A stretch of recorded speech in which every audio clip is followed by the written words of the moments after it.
नमस्कार दोस्तों, आज सुनते हैं मुंशी प्रेमचंद की लिखी ये कहानी नेकी। सावन का महीना था।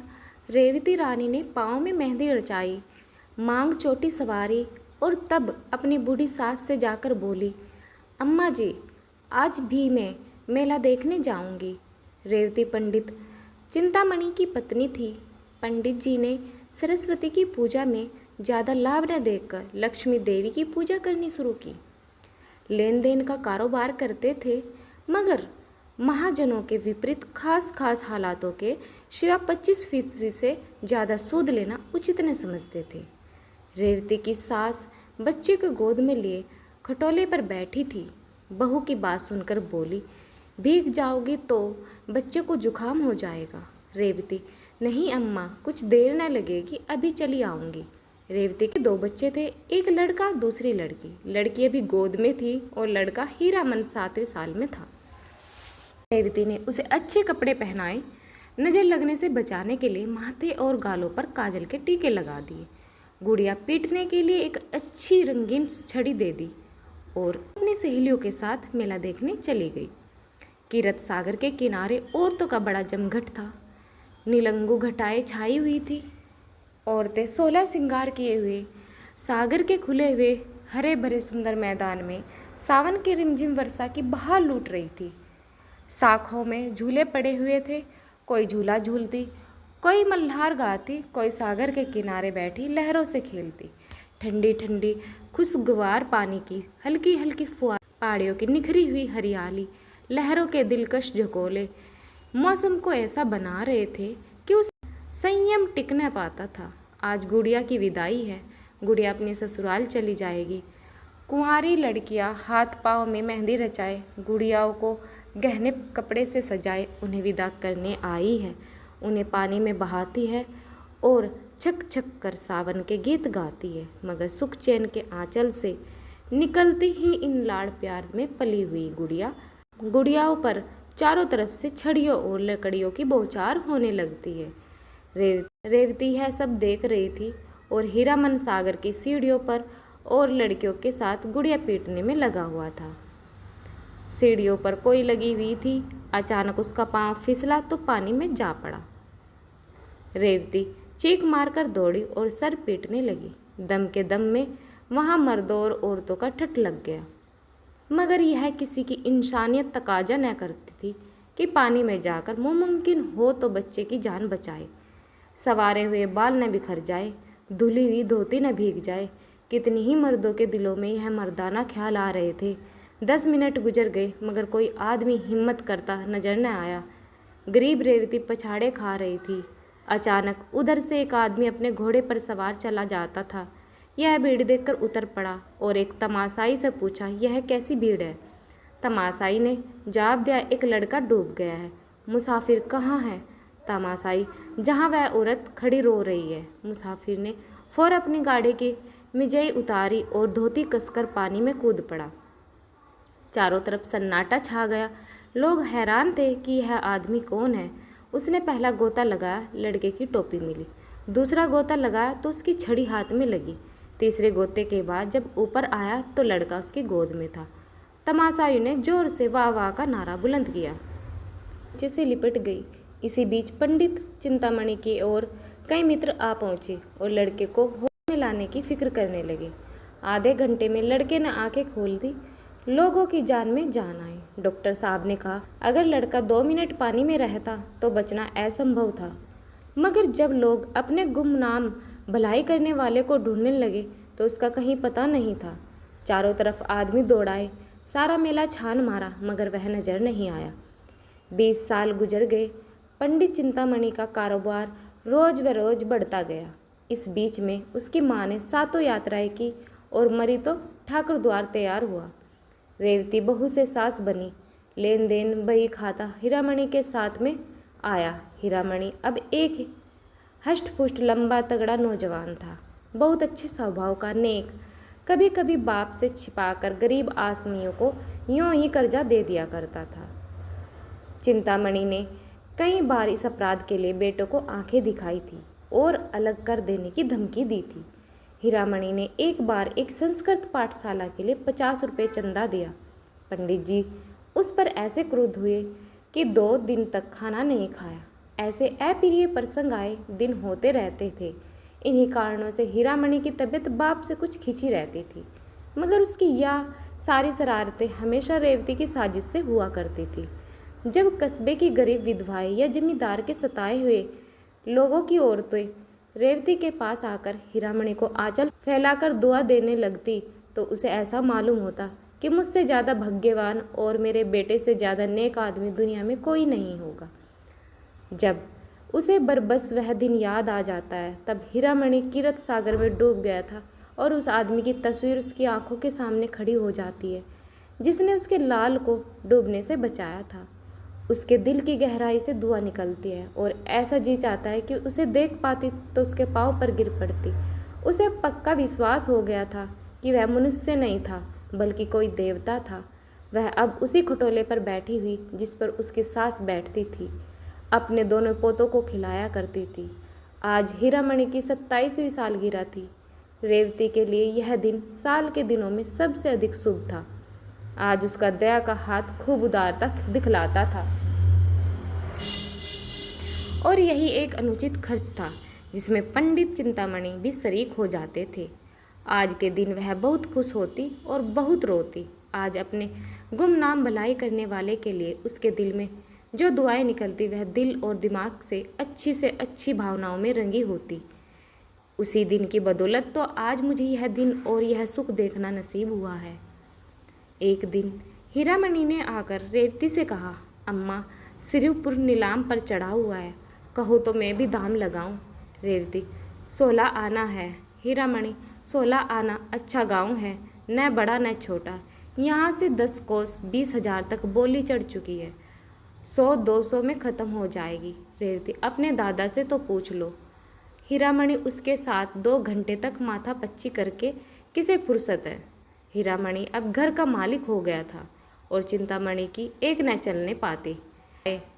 वह गरीब अब ऐनक लगाए एक गद्दे पर बैठे अपना वक्त खांसने में खर्च करते थे। दूसरे दिन हीरामणि के नाम पर श्रीपुर खत्म हो गया। महाजन से जमींदार हुए अपने मुनीम और 2 चपरासियों के लेकर गांव की सैर करने लगे। सिरपुर वालों को खबर हुई नए जमींदार का पहला आगमन था। घर घर नजराने देने की तैयारियां होने लगी। 5वें दिन शाम के वक्त हीरामणि गांव में दाखिल हुए। दही और चावल का तिलक लगाया। 300 आदमी पहर रात तक हाथ बांधे हुए उनके सेवा में खड़े रहे। सवेरे मुख्तार आम ने आसमियों का परिचय कराना शुरू किया।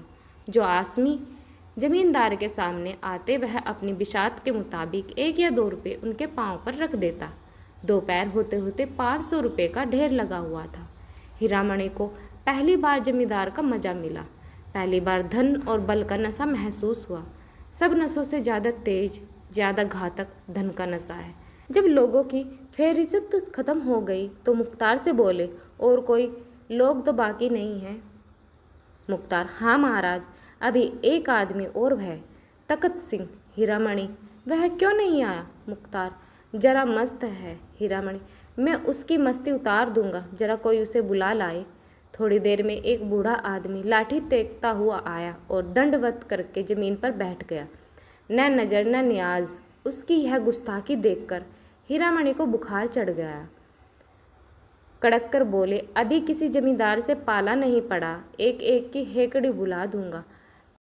तकत सिंह ने हीरामणि की तरफ गौर से देखकर जवाब दिया, मेरे सामने 20 जमींदार आए और चले गए, मगर कभी किसी ने इस तरह गुड़की नहीं दी। यह कहकर उसने लाठी उठाई और अपने घर चला आया। बूढ़ी ठकुराइन ने पूछा, देखो जमींदार को कैसे आदमी है? तकत सिंह, अच्छे आदमी हैं, मैं उन्हें पहचान गया। ठकुराइन, क्या तुमने पहले की मुलाकात है? तकत सिंह, मेरी उनकी 20 बरस की जान पहचान है। गुड़ियों के मेले वाली बात याद है ना? उस दिन से तकत सिंह फिर हीरामणि के पास न आया। 6 महीने के बाद रेवती को भी श्रीपुर देखने का शौक हुआ। वह और उसकी बहू और बच्चे सब श्रीपुर आए। गांव की सब औरतें उससे मिलने आई। उनमें बूढ़ी ठकुराइन भी थी। उसकी बातचीत, सलीका और तमीज़ देखकर रेवती दंग रह गई। जब वह चलने लगी तो रेवती ने कहा, ठकुराइन, कभी कभी आया करना, तुमसे मिलकर तबीयत बहुत खुश हुई। इस तरह दोनों औरतों में धीरे धीरे मेल हो गया। यहाँ तो यह कैफियत थी और हीरामणि अपने मुख्ताराम के बहकाते में आकर तखत सिंह को बेदखल करने की तरकीबें सोच रहा था। जेठ की पूर्णमासी आई। हीरामणि की सालगिरह की तैयारी होने लगी। रेवती चलनी में मैदा छान रही थी कि बूढ़ी ठकुरान आई। रेवती ने मुस्कुराकर कहा, ठकुराइन, हमारे यहाँ कल तुम्हारा न्योता है। ठकुराइन, तुम्हारा न्योता सिर आंखों पर, कौन सी बरसगांठ है? रेवती, 29वीं। ठकुराइन, नारायण करे अभी ऐसे ऐसे 100 दिन तुम्हें और देखने को नसीब हो। रेवती, ठकुराइन, तुम्हारी जुबान मुबारक हो। बड़े बड़े जंतर मंतर किए हैं, तब तुम लोगों की दुआ से यह दिन देखना नसीब हुआ। यह तो 7वें ही साल में थे कि इसकी जान के लाले पड़ गए। गुड़िया का मेला देखने गई थी, यह पानी में गिर पड़े। एक महात्मा ने इसकी जान बचाई। इनकी जान उन्हीं की दुई हुई है। बहुत तलाश करवाया, उनका पता नहीं चला। हर बरसगांठ पर उनके नाम से 100 रुपये निकाल रखती हूँ। 2000 से कुछ ऊपर हो गए हैं। बच्चे की नीयत है कि उनके नाम से श्रीपुर में एक मंदिर बनवा दे। सच मानो ठकुराइन, एक बार उनके दर्शन हो जाते तो जीवन सफल हो जाता। जी की हवस निकाल लेते। रेवती जब खामोश हुई तो ठकुराइन की आंखों से आंसू जारी थे। दूसरे दिन एक तरफ हीरामणि की सालगिरह का उत्सव था, दूसरी तरफ तखत सिंह के खेत नीलाम हो रहे थे। ठकुराइन बोली, मैं रेवती रानी के पास जाकर दुहाई मचाती हूँ। तखत सिंह ने जवाब दिया, मेरे जीते जी नहीं। आषाढ़ का महीना आया। मेघराज ने अपनी प्राणदायी उदारता दिखाई। सिरुपुर के किसान अपने अपने खेत जोतने चले। तखत सिंह की लालसा भरी आंखें उनके साथ साथ जाती, यहाँ तक कि जमीन उन्हें अपने दामन में छिपा लेती। तखत सिंह के पास एक गाय थी। वह अब दिन के दिन उसे चराया करता। उसकी जिंदगी का अब यही एक सहारा था। उसके उपले दूध बेचकर गुजर बसर करता। कभी कभी फाके करने पड़ जाते। यह सब मुसीबतें उसने झेली, मगर अपनी कंगाली का रोना रोने के लिए एक दिन भी हीरामणि के पास नहीं गया। हीरामणि ने उसे नीचा दिखाना चाहा था, मगर खुद उसे ही नीचा देखना पड़ा। जीतने पर भी उसे हार हुई। पुराने लोहे को अपने नीचे हट की आंच से न झुका सका। एक दिन रेवती ने कहा, बेटा, तुमने गरीबों को सताया, अच्छा न किया। हीरामणि ने तेज होकर जवाब दिया, वह गरीब नहीं, उसका घमंड में तोड़ दूंगा। दौलत के नशे में मतवाला जमींदार वह चीज़ तोड़ने की फिक्र में था जो कहीं थी ही नहीं, जैसे नासमझ बच्चा अपनी परछाई से लड़ना लगता है। साल भर तखत सिंह ने जो तो करके काटा। फिर बरसात आई। उसका घर छाया न गया था। कई दिन तक मूसलाधार मेंह बरस रहा था। मकान का एक हिस्सा गिर पड़ा। गाय वहाँ बंधी हुई थी, दबकर मर गई। तखत सिंह को भी सख्त चोट आई। उसी दिन से बुखार आना शुरू हुआ। दवा दारू कौन करता? रोजी का सहारा था, वह भी टूट गई। जालिम बेदर्द मुसीबत ने कुचल डाला। सारा मकान पानी से भरा हुआ। घर में अनाज का एक दाना नहीं। अंधेरे में पड़ा हुआ कर्रा रहा कि रेवती उसके घर गई। तखत सिंह ने आंखें खोली और पूछा, कौन है? ठकुराइन, रेवती रानी है। तखत सिंह, मेरे धन्य भाग, मुझ पर बड़ी दया की। रेवती ने लज्जित होकर कहा, ठकुराइन, ईश्वर जानता है मैं अपने बेटे से हैरान हूँ। तुम्हें जो तकलीफ़ हो मुझसे कहो। तुम्हारे ऊपर ऐसी आफत पड़ गई और हमसे खबर तक न की। यह कहकर रेवती ने रुपयों की एक छोटी सी पोटली ठकुराइन के सामने रख दी। रुपयों का झनकार सुनकर तखत सिंह उठ बैठा और बोला, रानी, हम इसके भूखे नहीं हैं, मरते दम गुनाह ना करवाओ। दूसरे दिन हीरामणि भी अपने मुसाहिबों को लिए उधर से जा निकला। गिरा हुआ मकान देखकर मुस्कुराया। उसके दिल ने कहा, आखिर मैंने उसका घमंड तोड़ दिया। मकान के अंदर जाकर देखा। ठाकुर, अब क्या हाल है? ठाकुर ने धीरे से कहा, सब ईश्वर की दया है, आप कैसे भूल पड़े। हीरामणि को दूसरी बार हार खानी पड़ी। उसकी यह आरजू की तखत सिंह मेरे पाँव को आंखों से चूमे अब भी पूरी न हुई।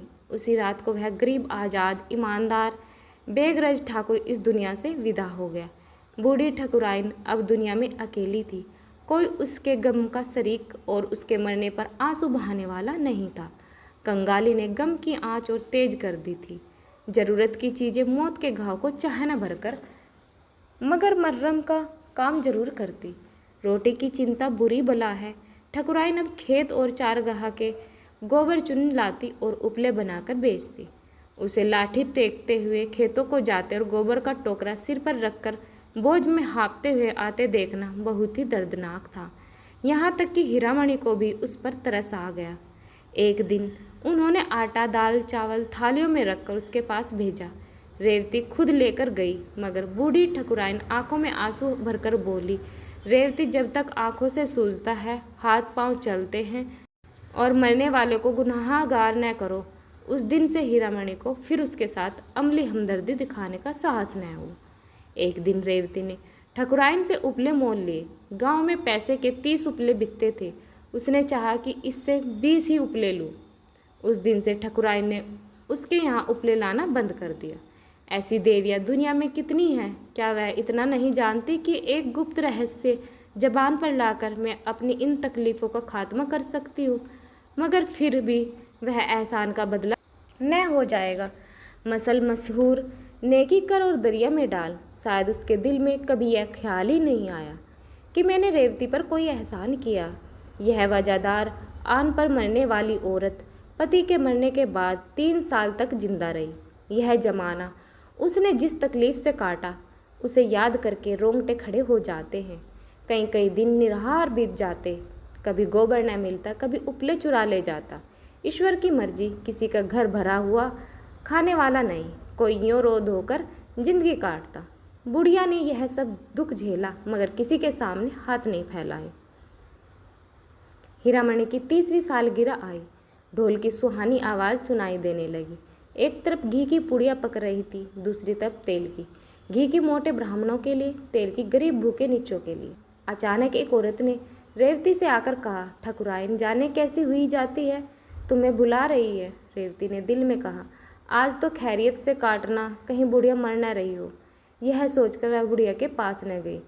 हीरामणि ने जब देखा अम्मा नहीं जाना चाहती, तो खुद चला ठकुराइन पर। उसे कुछ दिनों से दया आने लगी, मगर रेवती मकान के दरवाजे पे उसे मना करने आई।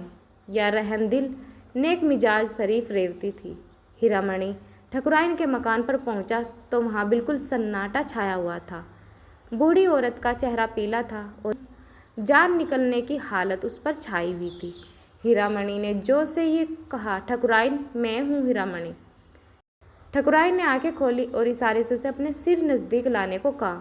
फिर रुक रुक कर बोली, मेरे सिरहाने पिटारी में ठाकुर की हड्डियाँ रखी हुई है, मेरे सुहाग का सिंदूर भी है, यह दोनों प्रयागराज भेज देना। यह कहकर उसने आंखें बंद कर दी। हीरामणि ने पिटारी खोली तो दोनों चीज़ें हिफाजत के साथ रखी हुई थी। एक पोटली में 10 रुपये भी रखे हुए मिले। यह शायद जाने वाले का सफ़र खर्च था। रात को ठकुराइन के कष्टों का हमेशा के लिए अंत हो गया। उसी रात को रेवती ने सपना देखा। सावन का मेला है, घटाएं छाई हुई, कीरत सागर के किनारे खड़ी हूँ। इतने में हीरामणि पानी में फिसल पड़ा। मैं छाती पीट पीट कर रोने लगी। अचानक एक बूढ़ा आदमी पानी में कूदा और हीरामणि को निकाल लाया। रेवती उसके पाँव पर गिर पड़ी और बोली, आप कौन हैं? उसने जवाब दिया, मैं सिरपुर में रहता हूँ, मेरा नाम तकत सिंह है।